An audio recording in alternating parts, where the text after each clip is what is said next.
CAG की 7 साल हो गए, सीएजी का नाम लोगों ने नहीं सुना था, तो मैंने सोचा एक बार सीएजी का नाम, सीएजी भी एक चीज़ होती है इस देश में। 7 साल पहले सबको सीएजी याद थी, 7 साल ऐसे निकले कि सीएजी भी भूल गए कि वो हैं। तो सीएजी की एक रिपोर्ट, प्रिलिमिनरी रिपोर्ट आई है, लगभग 122 पेज की रिपोर्ट है, मैं आपको दूंगा, जिसमें ministry of electronics and information technology, mighty, ये माइटी के कई मायने होते हैं, MIGHTY भी होता है, तो बड़े माइटी तरीके से ये माइटी काम कर रही थी। सीएजी ने उंगलियां उठाई हैं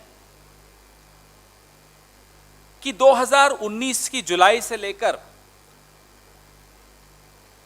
दिसंबर 2020 तक इस मंत्रालय के तहत करोड़ों रुपए CSC को दिए गए, फाइबर केबल की मेंटेनेंस और ऑपरेशन के लिए दिए गए। सीएजी कहता है कि एक फंड होता है जो तमाम प्राइवेट प्लेयर्स को उस फंड में कंट्रीब्यूट करना पड़ता है, वो एयरटेल हो, जियो हो, वोडाफोन हो, आइडिया हो। उस फंड का नाम है USOF। बड़ा ध्यान से सुनिएगा, क्योंकि आपको इस सीएजी रिपोर्ट में और इस प्रेस वार्ता में कुछ उत्तर मिलेंगे कि ये रीशफल क्यों हुआ था, और कुछ सवाल भी इस प्रेस वार्ता में निकलेंगे कि क्या सिर्फ इस रीशफल से बात बन जाएगी या इसके आगे भी कुछ करना चाहिए प्रधानमंत्री को। तो USOF के बारे में सीएजी लिखता है कि CSC को पहले तो करोड़ों रुपए दे दिए, और USOF उस CSC पर विलंब हो, प्रोजेक्ट्स में हो जाए या प्रोजेक्ट सही ढंग से एग्जीक्यूट ना हो, तो USOF उन पर पेनाल्टी भी नहीं लगा सकता, क्योंकि एग्रीमेंट में वो पेनाल्टी का क्लॉज ही नहीं है। ये सीएजी की ऑब्जर्वेशन है, मेरी नहीं। सर्विस लेवल एग्रीमेंट नहीं है। अगर कोई शिकायत आ जाए गांव देहात से या छोटे शहरों से कि भैया इंटरनेट नहीं चल रहा, वाईफाई नहीं चल रहा, जो कि इसका काम है, तो कोई टाइम बाउंड क्लॉज नहीं कि इतने टाइम में आपको ये शिकायत दुरुस्त करनी है। ये एग्रीमेंट है, ट्राइपार्टाइट एग्रीमेंट है, ये मंत्रालय और CSC के बीच में।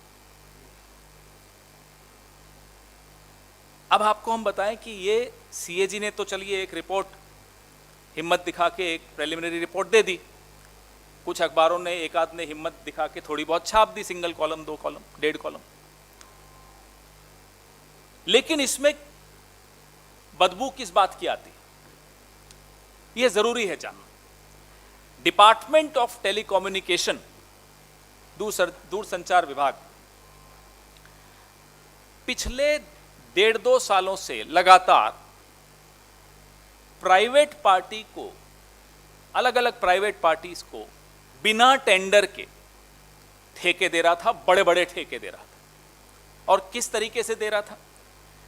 CSC वाईफाई चौपाल सर्विसेज इंडिया प्राइवेट लिमिटेड, मैं रिपीट करता हूं, दोहराता हूं, CSC वाईफाई चौपाल सर्विसेज इंडिया प्राइवेट लिमिटेड के मार्फत डिपार्टमेंट ऑफ टेलीकम्युनिकेशन लगातार पिछले 1.5-2 साल से करोड़ों करोड़ों रुपए के प्रोजेक्ट्स, जो कि ये USOF फंड से पैसा लेता था, और CSC वाईफाई चौपाल सर्विसेज इंडिया प्राइवेट लिमिटेड की मार्फत प्राइवेट कंपनीज को बिना टेंडर के बांट देता था।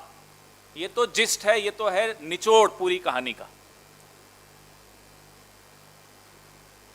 कैसे करता था? अब universal service obligation fund USOF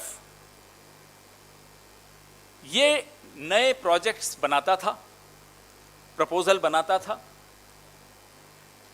रखता था डिपार्टमेंट की जो डिजिटल कम्युनिकेशन कमीशन है उसके सामने, DCC के सामने। DCC से अनुमति लेता था कि इस प्राइवेट कंपनी CSC SPV को दे दिया जाए। ये SPV बना दी, प्राइवेट कंपनी के साथ सरकार ने एक SPV बना दी। इस तरह से रूट करके प्रोजेक्ट्स चले जाते थे और सारे कागज दूंगा मैं, एनेक्शर्स के साथ, फाइल नोटिंग्स के साथ। यूं हम लोग रविशंकर प्रसाद जी की तरह नहीं है कि यूं ही आकर प्रेस कॉन्फ्रेंस कर दी और इस्तीफे मांग लिया।